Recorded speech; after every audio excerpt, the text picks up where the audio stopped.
that's part of the digital economy. And when MicroStrategy, now Strategy, got into business about 4 years ago, it was worth $150 billion. And today it's worth $2 trillion. We were a software company, and we were staring at a quick death or slow death or take a risk. And you know, when the COVID lockdowns took place and the interest rates went to zero, we had to decide, were we going to sell the company, throw in the towel, or could we find a way out?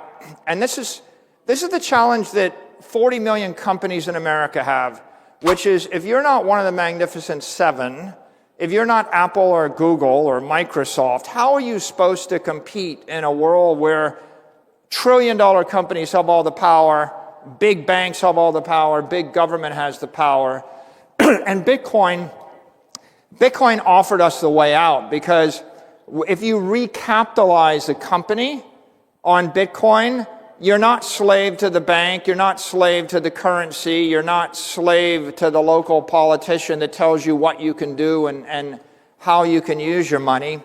Instead of having the central bank take interest rates to zero and keep them there forever, right? Bitcoin gave us a 60% return every year, because the Bitcoin interest rate is set by a global decentralized system of capital flows.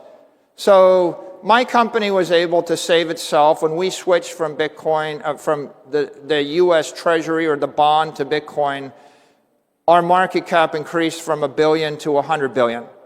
And our enterprise value increased from $600 million to $105 billion.